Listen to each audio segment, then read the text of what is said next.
While most of our focus in the early stages of Elbaf has already been divided between many giant warriors, from Dorian Bragi, Rodo, Gerd Goldberg, Harudin, and of course, the accursed Prince Loki. We can't forget about the Straw Hat, whose ultimate dream is deeply tied into this island and arc, and that being the Sniper King, God Usopp. So, in this video, we wanted to offer up some theories and speculations for what this arc could mean for Usopp as a character, and what we as fans hope to maybe see from the lovable marksman of our crew. So why don't we start with why Elbaf is so imperative to Usopp as a character. And to begin, I think you have to say the first thing anyone would describe about Usopp is that he's a coward. He always has been, unabashedly.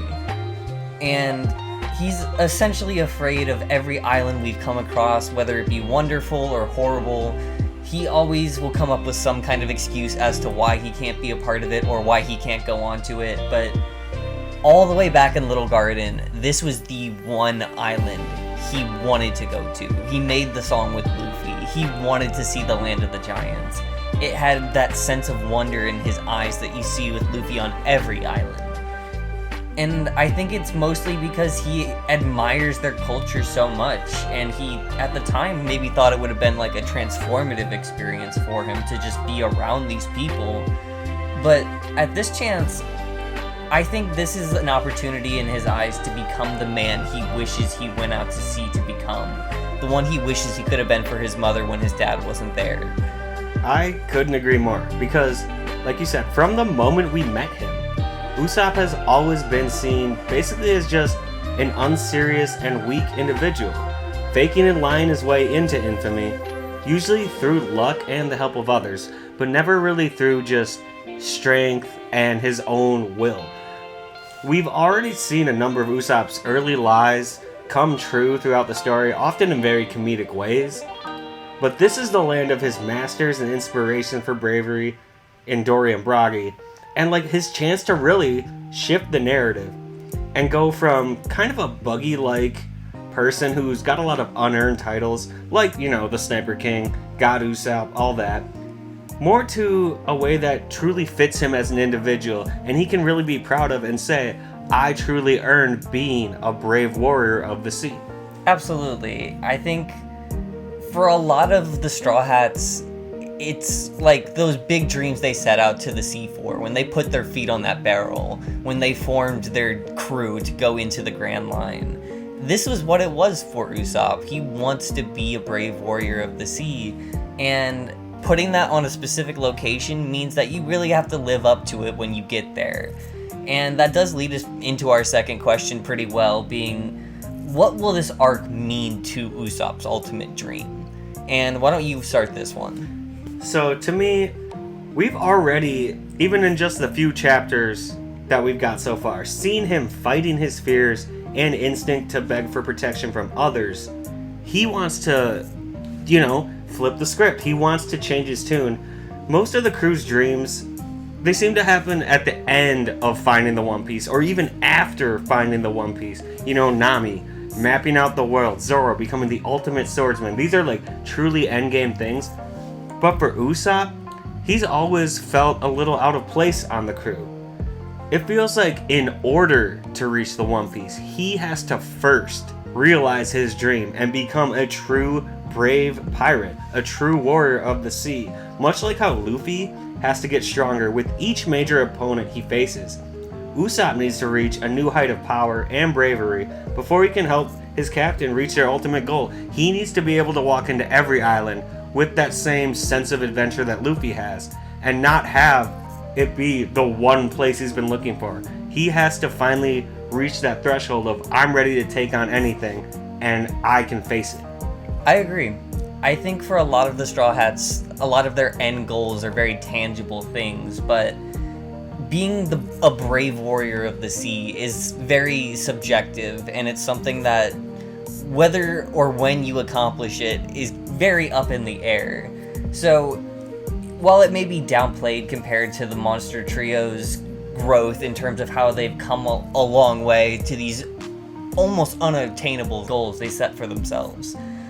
But I think it would be wrong for people to discredit how much that means for somebody like Usopp to make the growth he already has to begin with from the person we saw at the very beginning of the story.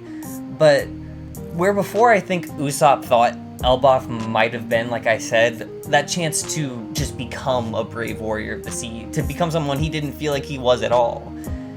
I believe now he might view it as a chance to show his masters that he is that brave warrior, that even when he's already scared, that he's going to be braver, he's going to still do it in the face of those fears, and he's going to be stronger because of that.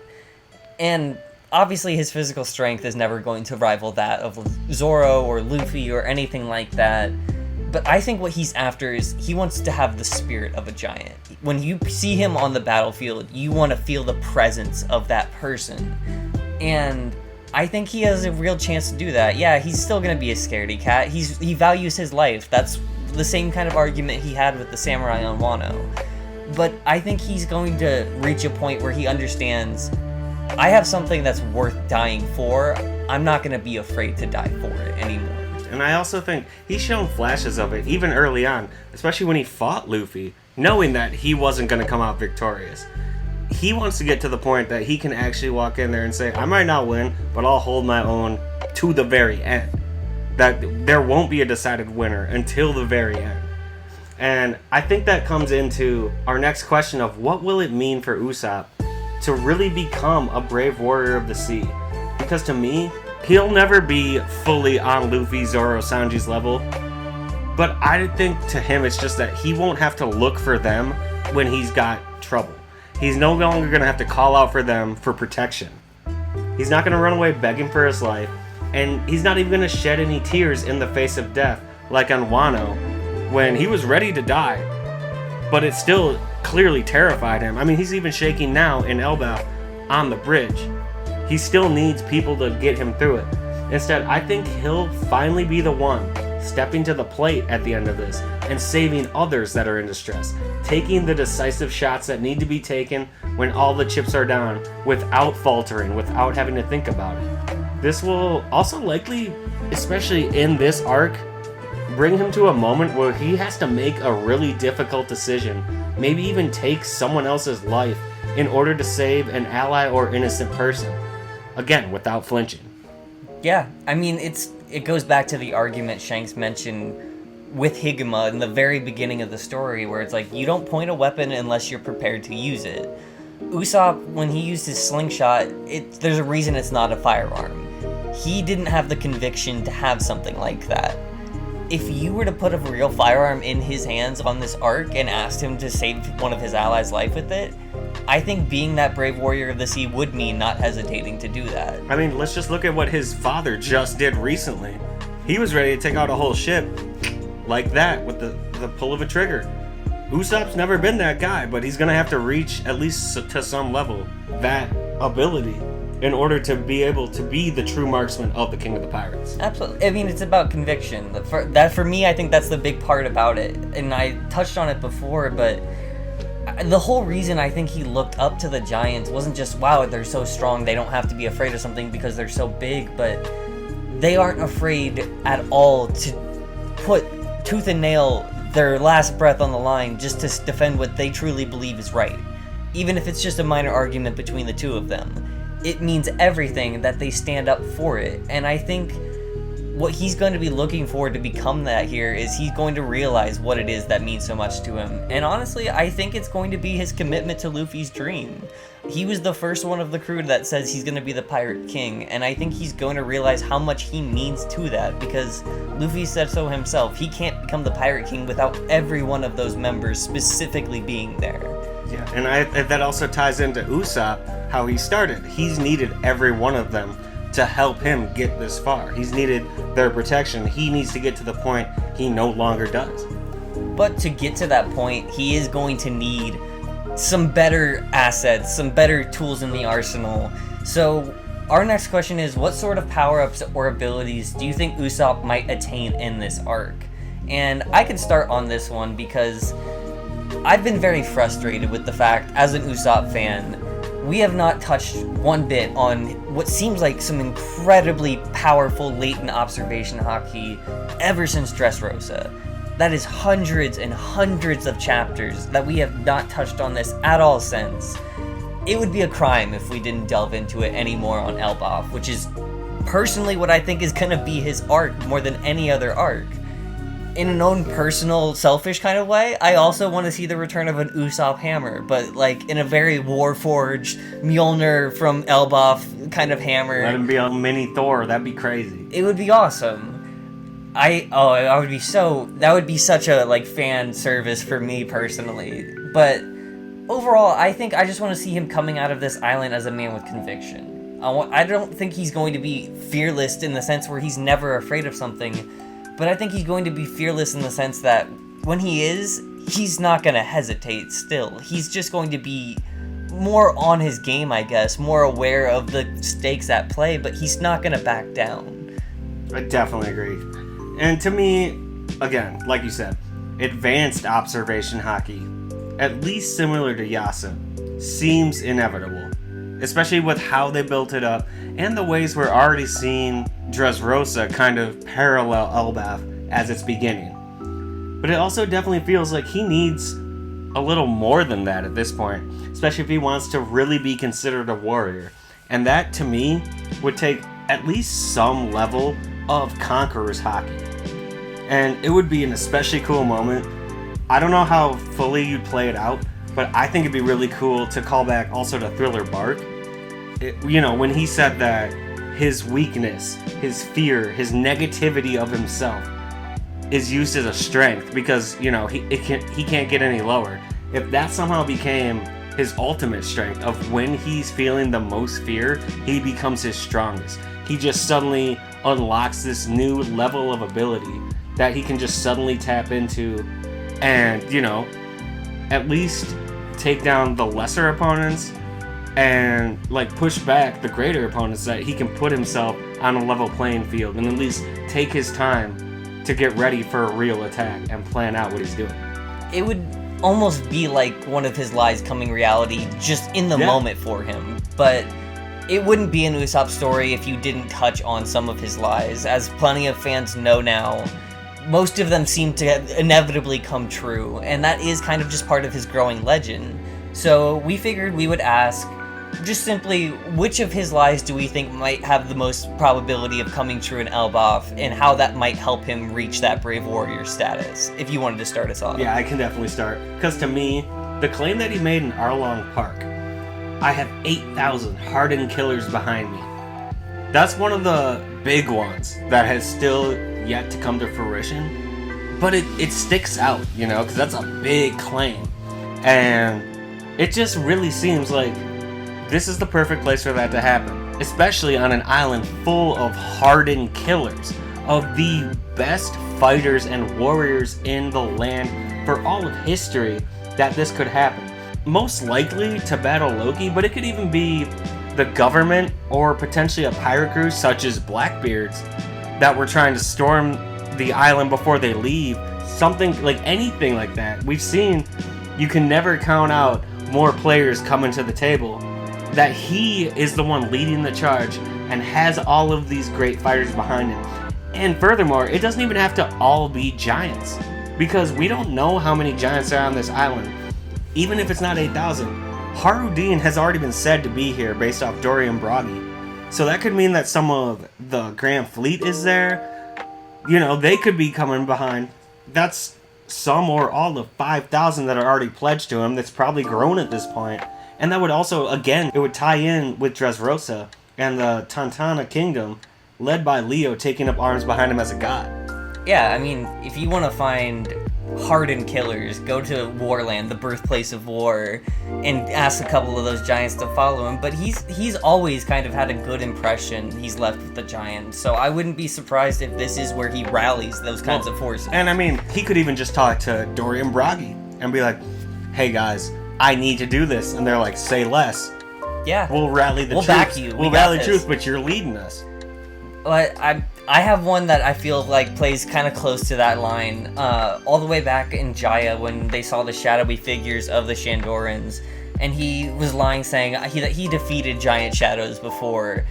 If you're gonna find giant shadows, finding them in the land of the giants seems the most appropriate place, if you would ask me. Definitely. But one that I think is a bit maybe more interesting, considering he seems to pop up wherever Usopp has some bigger moments, would be the one where he lied to the Tontatas about being Nolan's descendant. Because finding out that he has this connection to a man who, as far as we know, isn't a D, wasn't even really a pirate, but had a spirit so big, he was essentially a giant on the sea. Oh, yeah. Having that connection and realizing who he is, where he comes from, I feel like that would be really empowering for him, and seeing what other members of his family, aside from just his father, has gone out and done, would really show him that, like, hey, I have even more I can grow into here. So I feel like that would be one that's maybe not as consequential, but to Usopp itself, that would mean a lot. Oh, definitely. And I feel like we could go back and make a Nolan video at some point, because we both agree there's definitely more to his character. He'll definitely play another part too, but that'd be crazy if he was actually a long-lost relative, which would, again, make him and Usopp's whole, like, future set thing interesting too. But we kind of wanted to ask, putting it more on a scale, what would be considered a win or even exceeding expectations for Usopp on Elbaf? And then on the flip side, what would be considered underwhelming if all we got was this? Yeah. What wouldn't be enough? It's kind of like a checklist. Yeah. It's like, if we hit this number of things, it feels like a win for Usopp. And I can make mine in a pretty simple format. In my books, for Usopp to get a win on Elbaf, he needs to come off this island not only with stronger grasp of advanced observation haki, and strongly improving his equipment he has on hand, including like his kabuto, maybe even giving him a real firearm for once, because you can only imagine what he can do with that. But having Usopp leave with still his desire to stay alive, but without the fear of dying when the moment comes, would be a really strong way to follow that up. And if even a cherry on top of that, if he could be remembered as a legend amongst the residents of Elbaf for what he does for these people, that would be the perfect way to tie that all together. If for some reason we neglect his haki once more, or he leaves this island still a scaredy cat that's kind of faking his way through it, it's gonna feel really like we got cheated out of something for his character. Yeah, it definitely will. And I mean, I'll go a step further and say I just straight up expect that his haki takes a big step. Both observation and I want to see some strength. You know, if he wants to really be considered a warrior, I kind of just expect that. Especially, like, he's here from his masters, let them teach him some stuff. Let him learn from them. But beyond that, like, I feel like he needs some serious, like, come up. He needs to take on more power. And I definitely agree, like, we can't just get, he has a few new weapons, he has a heightened sense of fearlessness. I need to see him really do something. And I'll touch on it more in our next question, what that could look like. But honestly, what would really blow me away, I don't think it'll happen, but it'd be really cool, is if he could somehow get a devil fruit ability.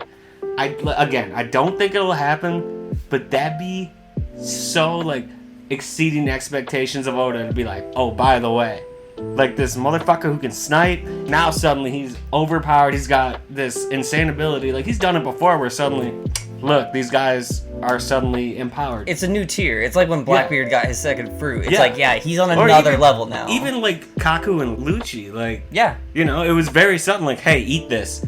Here's their powers. Go ahead. And, you know, then they popped up later. Like, for Usopp to get that this late in the story, it'd be crazy, but it wouldn't be, like, out of the realm of possibilities to me. And, you know, anything from Elbaf, forget Loki's special fruit. Any type of fruit that you find on this island would definitely be OP. Would definitely help him out. And yeah, I just don't want him to come away from this just being like, I'm more empowered emotionally, you know, I don't piss my pants as much. Like, no, I need to see some real growth from him as a fighter, as a member of the crew, who can not only hold his own, but help others at this point, as much as they've helped him in the past. And our last question is more kind of, what are our lofty dreams or our own headcanon that we hope to get out of Usopp in this arc? Because, you could never stop dreaming big. Yeah. And I think I'll start us off. And while it may be far-fetched, you did touch on it, and we are in a world of wonders. I would love to see Usopp's lie regarding having Conqueror's Hockey have some semblance of truth to it touched on in Elbaf. Because, well, I don't think it's going to be like Luffy, where it's like, oh, this kingly spirit, everybody wants to follow him. Or like Blackbeard's, I'm going to domineer everyone around me spirit. Conquering the fears of what is self-proclaimed the world's greatest pessimist is an accomplishment. It is. It takes a truly undominable spirit to have the worst expectations and fears and still go out and do it. Yeah, rise above it and still like develop this name for yourself. Yeah. And so, I mean, at least in my ultimate fantasy, I would love to see Usopp tap into that in a way he might not even be aware of, but like, he just exudes it because that's who he is. Again, like I said, I'd love if that were tied into the negativity, if that brought out more positivity. If somehow he could build off strength from his weakness. Yeah, it would definitely be infitting of his character as well, to not let his weakness be his undoing, but his greatest strength. Absolutely. And continuing off that, we both brought up his observation hockey. I feel like it's got to happen to some degree, but to me, the ultimate would be for him to not only get advanced observation, but to like get future sight. Debatably to even like near Shanks level, at least Usopp level, to the point that he could see into the future and warn his crew preemptively. Let them know, hey, this is about to happen. Dodge. Like, get out of here quick. Do this. Making him make the shots. Yeah. Like, and kind of we saw that in Film Red where he was like, oh, wait. I see what's happening. Guys, go right. Go left. Go for this. Go for that. Dodge this. Like, that would be so crazy and cool. And is something I feel like he's totally within the ability of, because again, we saw a little bit of it in Dressrosa, and it just hasn't been touched on in so long. Also, as I said, him gaining a Devil Fruit ability would be so crazy, albeit very unlikely. But even if it wasn't the legendary fruit Loki stole, any Elbaf fruit, again, would be undoubtedly a huge power-up for him.